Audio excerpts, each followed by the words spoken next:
Hello, I'm your Superhero Critic, and welcome to Ninja Turtles Month. We all know that come 2014, Michael Bay will destroy the Ninja Turtles franchise with his new Ninja Turtles movie. So with that being said, to honor those crime-fighting, pizza-eating reptiles that we all love, I have dedicated the month of January to the Turtles. What better way to start off than with the first movie? So sit back and enjoy.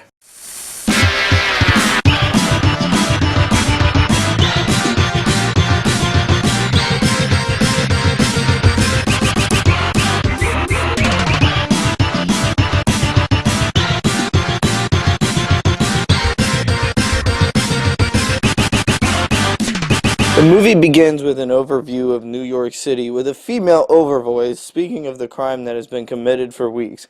We then see more crimes being committed at the same time until we find out the voice is actually a news report brought to us by April O'Neil. Oh yeah, we start the movie already meeting April O'Neil. We finally meet our heroes of the movie, the Ninja Turtles themselves, and after quickly saving April and slipping into the shadows, Raphael begins the cussing counter for a kid movie. Let's get him in the car. Damn. In fact, due to all the cussing that Raph does do in this movie, I'm going to need a damn counter. So start it at 1. So it's back to the sewers for the title card, and all the turtles shouting out awesome one-liners, except for Raph. Damn! When the turtles get to the lair, Master Splinter goes into master mode and once again teaches the turtles about secrecy and staying away from the public eye. But Raph wants to go back up to the top to retrieve his sai.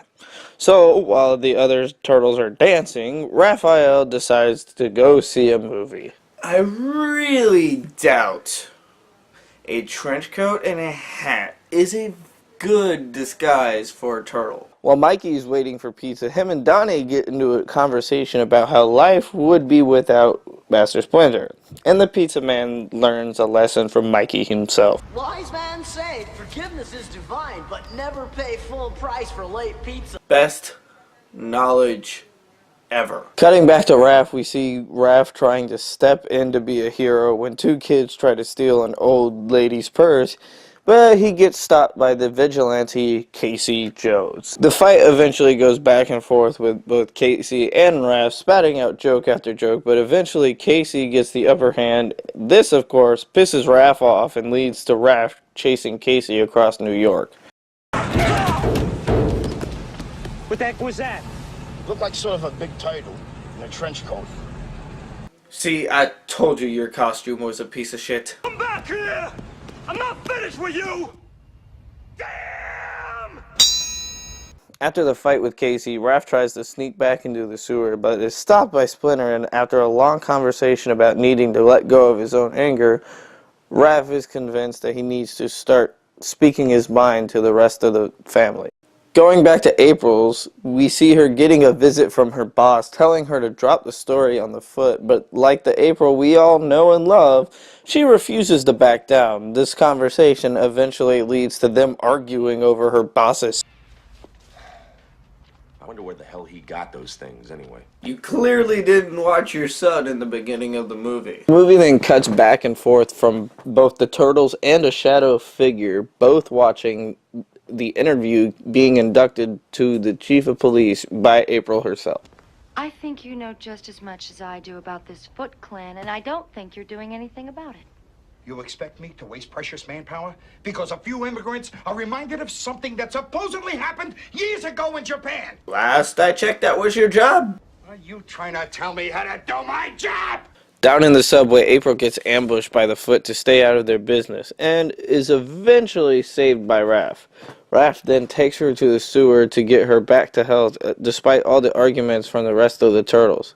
She then wakes up with an ear-popping scream. Ah! Thank you! I will never be able to hear again. After April finally calms down and realizes she's not dreaming, Splinter tells her and the audience the backstory of him and the turtle. What a lot of people don't know is that the movie's storyline for Splinter is actually the original comic storyline. Don't believe me? Read a comic. After they get April back home, she ends up saying the magic words for the turtles, and her and the turtles share some pizza and a few laughs. You dirty rat. You killed my brother. You dirty rat. Woo!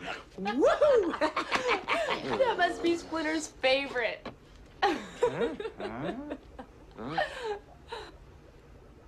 You're a bitch. It was a joke. It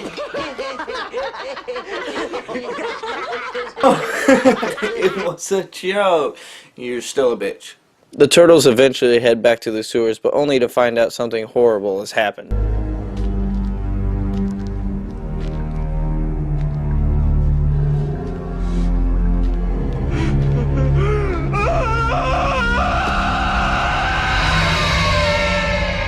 That is one pissed off turtle. The turtles try to get some help from April since their place has been ransacked, but her boss once again tries to force her away from the Foot story. While April and her boss argue, his son snoops around April's place while the turtles have to continue disappearing. I swear that is the nosiest kid on the planet.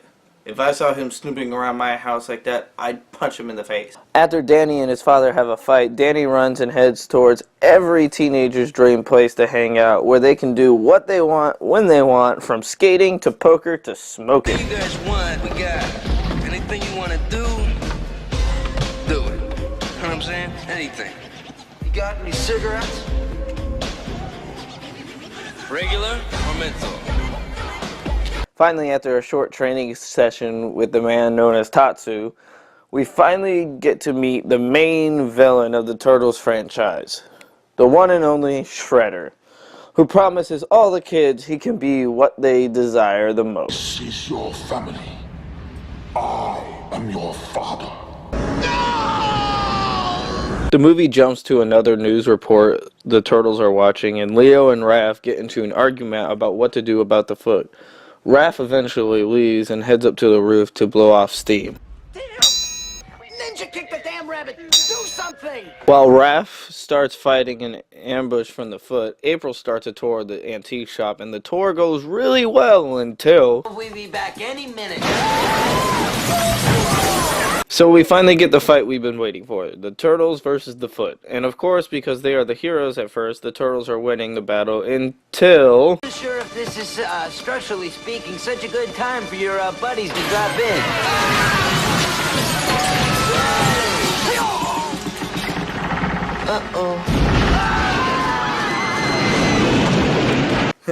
Looks like the Foot is really falling for the Turtles.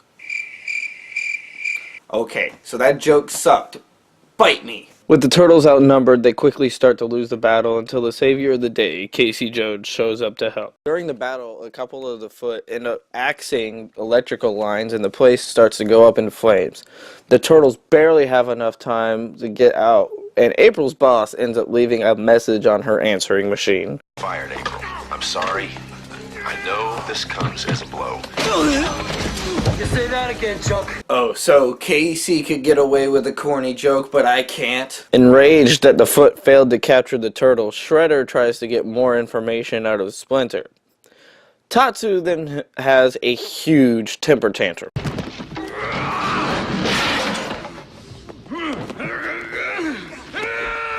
Mr. Tatsu, stop! Please, please, stop! No!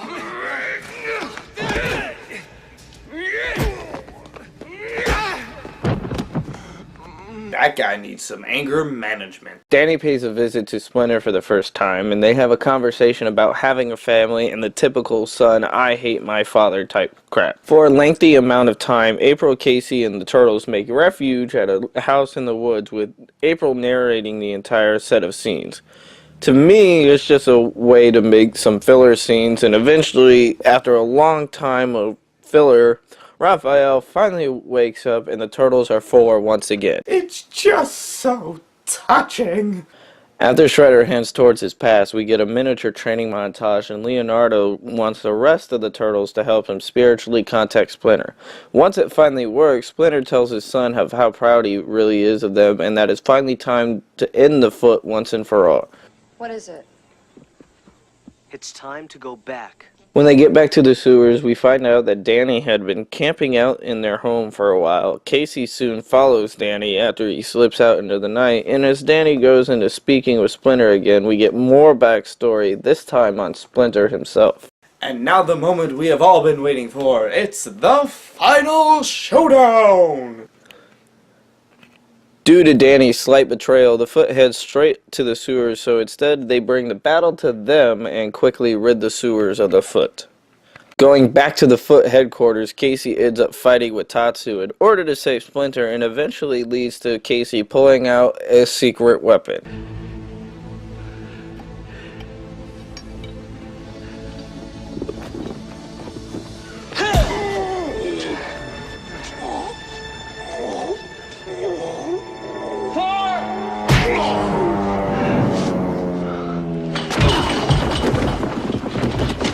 Let's see Tiger Woods make that hole in one. After the Foot runs away, the fight is then taken to the roof where the Turtles finally meet face to face with the Shredder.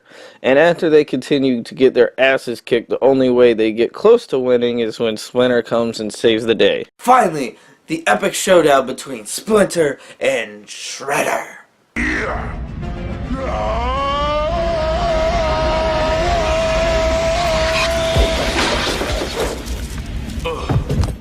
So the movie then ends very quickly. Shredder's put into the garbage truck, the kids turn themselves in, Casey gets the girl, and we end the movie on Splinter saying his only joke of the entire movie, and the Turtles' most recognizable catchphrase.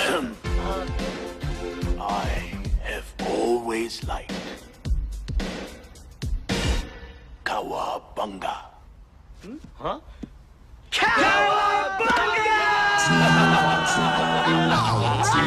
So, anticlimactic ending aside, I believe this movie will forever be 10 times better than anything that Michael Bay could ever put together relating to the Turtles.